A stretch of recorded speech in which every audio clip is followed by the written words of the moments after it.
Assalomu alaykum. Bu videomiz Urganch Shavot yo'lida G'alaba 8-kilometr. Shavot yo'ldan chiqqandan 8-kilometrda 200 metr kvadrat 2 etajli tayyor hovli sotadigan beramiz. Shavotga ketaverishimiz. Beramiz Urganchdan kelaverishdi. 8-kilometr. Gaz, svet, suv, marshrut, internet hamma narsa bor. Shu ko'rib turgan uglovoy joylarni sotiladi.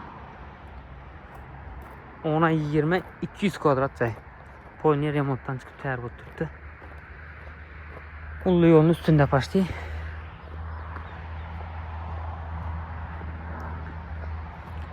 Главный gaz, svet, sudan muammosi yo'q, kommunikatsiya bor. Yo'l chiqsangiz da bedene mashina yurtirdi. To'xtamaydi kecha gündüz. Eldiler navigatsiyasidan boyimda konuşlar navigatsiyasi ko'ydi, chiqib ben tarafa. Eldinde svobodniy, unda endi zelenoy zona ko'proq qoldirgan. Eğer mashina qo'yaman desangizda, sal kichaytirsangizda bo'ladi. Bo'lmasa bu yerni o'zini ham mashina svobodniy sig'adi. Shuna nerede aynasam ben tarafa giradi. Benden aşağı elde 10. Uzunasına 20. 200 kvadrat kalacak. Fasatları biz tuttu. Yurtlarımızın travertirler urulgan. Uglovoyda joylashgan. Ben tarafdan ham ko'chayni doğru yetgan. Pajani neden bu ko'chadan ham eshik qo'yilgan darvoza. Ulu Shavot yo'lning ustunda. Pastlarına kafeler bosilgan. Aynalı akvaryum içen kısmını görüp çıkamız. Bismillah, içen kısmını görüp çıkamız. İçten girdik. Şimdi bir hoşça zona zatilgen. Zamandan çıktığında eşkanımızın eldeleri istiyorşke yol. Tak ayak dillerimiz pol var eken. Takta yolla aboy işikle koyulgan. Bedene gireverişte rak aynaları koyup tuttu. Taplinele yan tuttu. Bismillah. İçen kısmını görüp çıkamız. İşte tam buradan girgenden sırası şimdi dalan düşken. Üstü açık. Hani görüşleriniz mümkün. Çok gelip taklangan. Zina getken. Zinada takladan eken. Görüşleriniz mümkün. Laklanman. Alıp lakla veresiyle yaldırıp duradu. Patorokla gipsa karton emdeyip arlaşıp işlengen. Bir de bir zal. Kettegin eken zalam. Görüşleriniz mümkün. Sağlam kettegine patorokla gipsa karton üst sırala koyulgan, perdeler koyulgan, aboy, pol boğan ayak dilerimiz. Zanam kettelik yamanımız yeni 4,5 metre eken zan. Hoppa. Takdal şöydemiz. Bir de bataryalar koyulgan. Bir de kuxnya segi. Görüşleriniz mümkün. Kuxnya mebellar koyulgan, xolodilniki yandan baq tarafa chiqib ketadi. Ham beri pol bo'lgan ekan o'z oyoqliklari. Stenli kotollar joylashgan bu yerda. Ishlatib turibdi sandal firmaniki. Wi-Fi ile o'tgan. Aynalar akvatkamizning kuxnya mebel, moykasi, gaz plitasi, vichkasi, xolodilnik qo'yilib turibdi. Baq tarafdan ko'rsatib beraman. Hoppa. Tak. İbide darvoza var.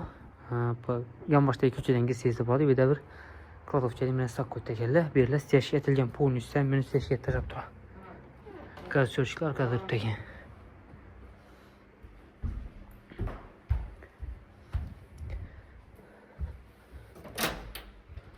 Bir de spalnisi. Ayaktıyla pol boğan. Diyorlar aboy patorokla gipsa karton. Aynası arka tarafına kadar tuttu. Yani 10 metre boğana hem makanası gen bulup düşken. Bedene sanuzel joyi. Polnistik kafel. Rakovinasi, unitazı, vannası, kirmaşin, aristolla koyulgan. Polnistik kafel basadan patolog plastik. Ondan sonra taklangan eken.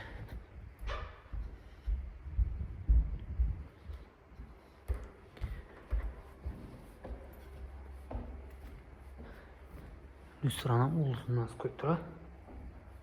Görüşürüz mümkün.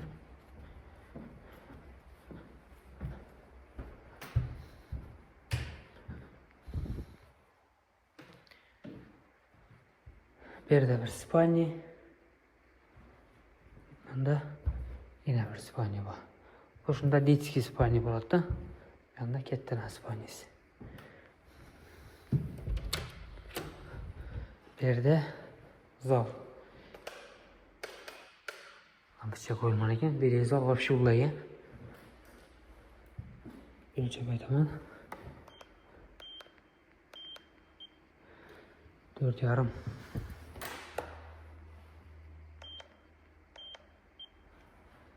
4,5'dan 8 ekan bu zal. Vafşı uzaraq ikinci dərəcə zalı. Aynalar alt tərəfə düşkən, batareyalar qoyulğan. Və sentralni yol əldimiz. Şabat yolu. 200 kvadrat, 10'a 20 Xavlucay Şabat yolu. Qələbə 8-ci kilometrdə. Şimdi üst sıralarım qoyulğan. Yandan balkona çıxsanız da buladı. Balkonlarından kafillə basılan görüşləriniz mümkün. Birəm kətdənə sol su qoyub 30-dan buladı yazın. Yazsanızdan buladı. Üstünə özetілген ekan. Yollu yolunun üstündə. Baxasını yazıb qoyamız. Videonun deyildi. Apisənəsini yazamız. Şöydən görüb bir mal bağlan arasında 200 kvadrat pat kulüç Xavlucay Şavat yolda. Qələbə 8-ci kilometr orientirimiz. Telefon nömrəni atif edəmiz 99 946 76 66. Kimə maqul bolsa bemalol telefonlaşıb gəlib görsəniz də болады.